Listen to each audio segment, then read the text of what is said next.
Halo.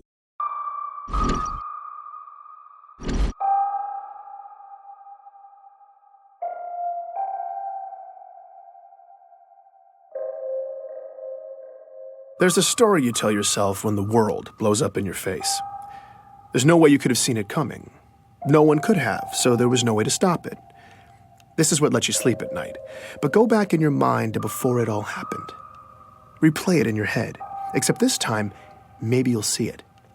Something small, out of place. Maybe it's just a single thread, but it's the truth. Nobody saw it coming when they arrived. An alien race known as the Covenant. Before 2552, there was no way anything like that could ever happen on Earth. On one of those distant planets in the outer colonies? Maybe. But an attack on Earth? Couldn't happen. Until it did. It's called glassing.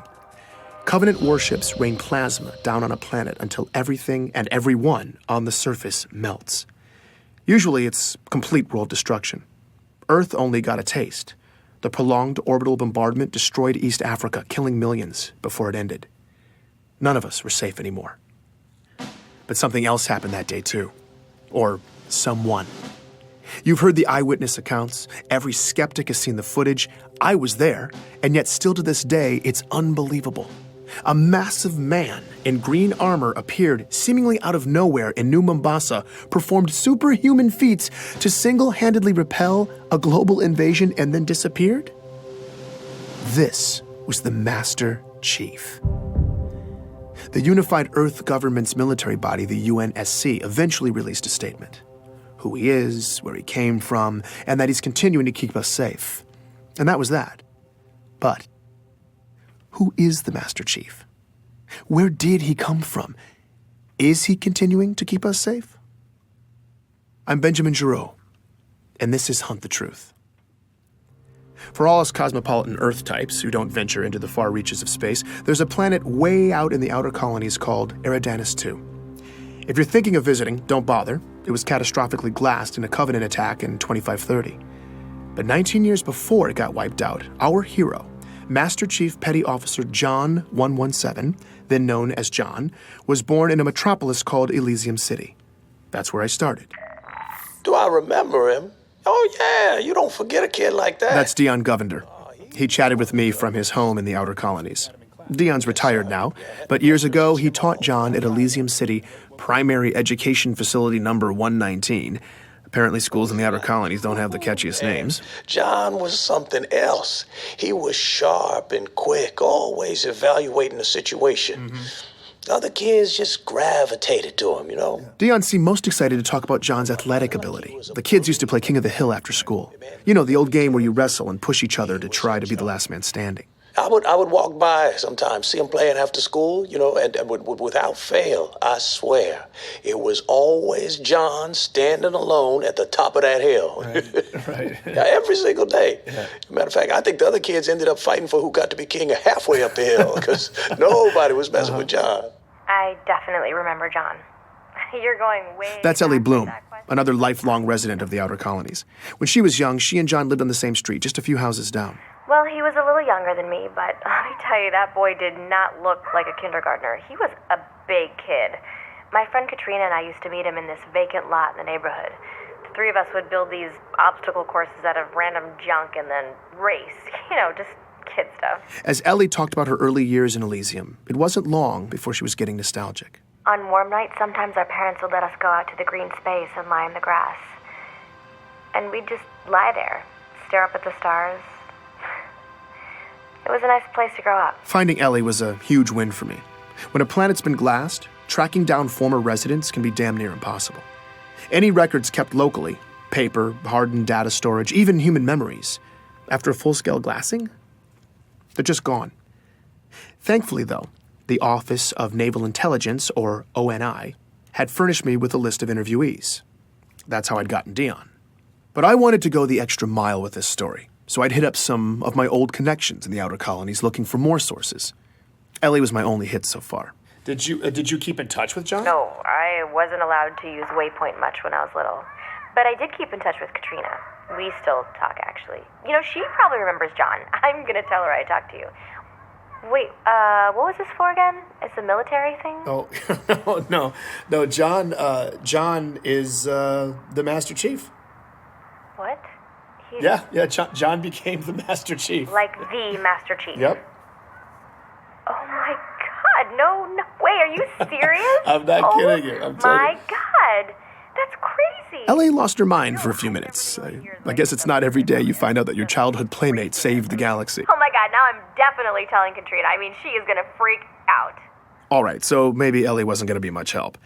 I needed more of the young warrior angle.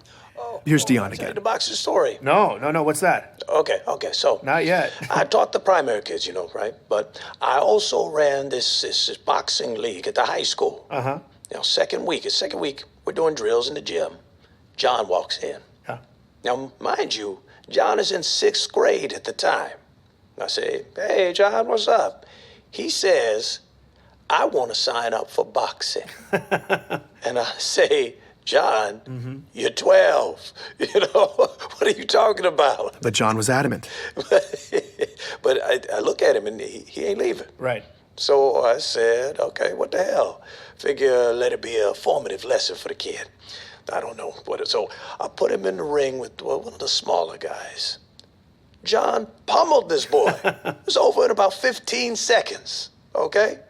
So, all right. Well, I put him in with this bruiser. Now, a real good fighter. Yeah. Okay? Good fighter.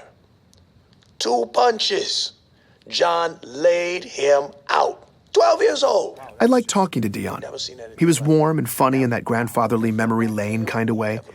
I realized I'd gotten lost in it all when the narrative took a dark turn. But then, one week, John just didn't show up.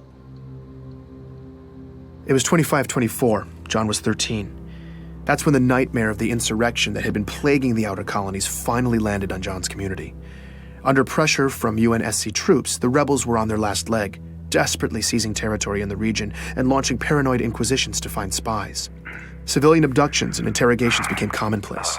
They would just, question you. Just these meaningless questions for hours and hours. Thomas Wu was living on a neighboring colony when the rebels showed up and hit hard, sweeping up Thomas and thousands of others in raids. What followed was months of horribly overcrowded detainment, neglect, and often constant questioning.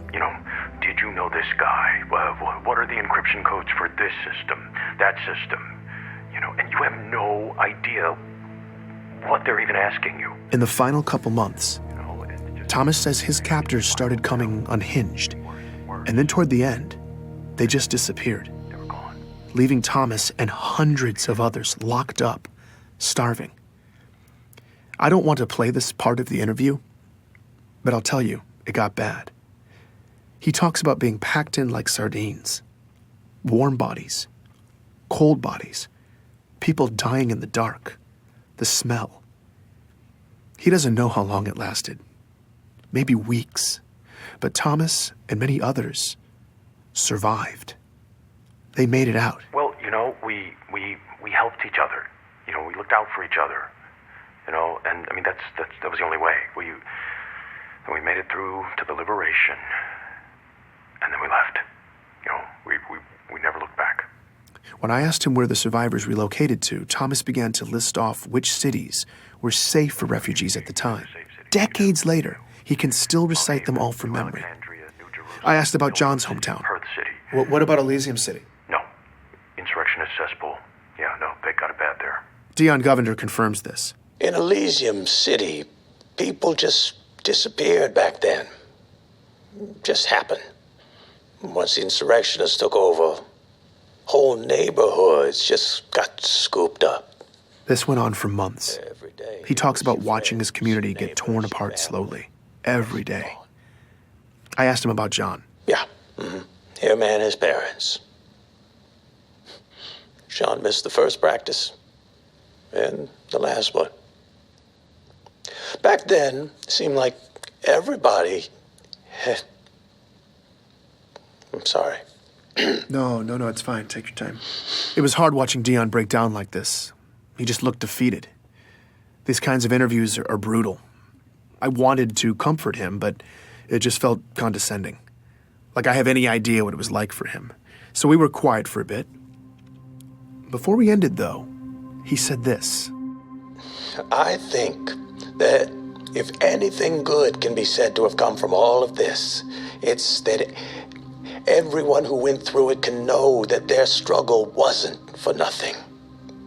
When you have a young man who can rise up from something like this and do what John has done, he honors all of us.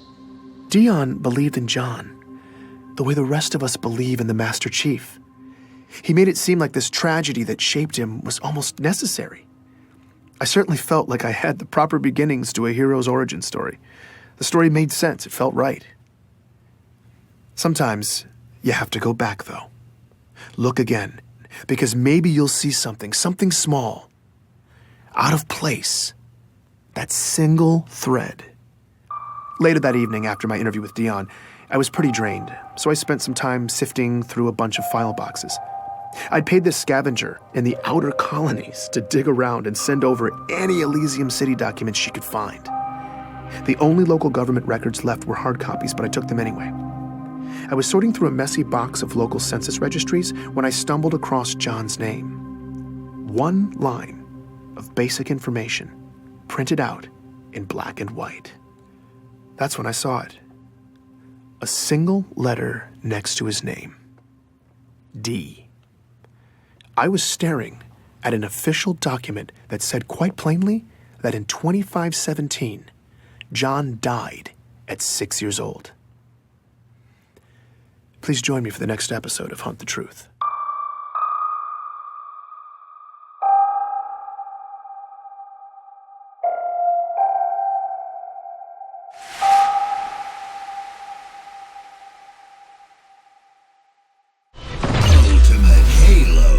Subscribe now for more unfriggin' believable Halo content.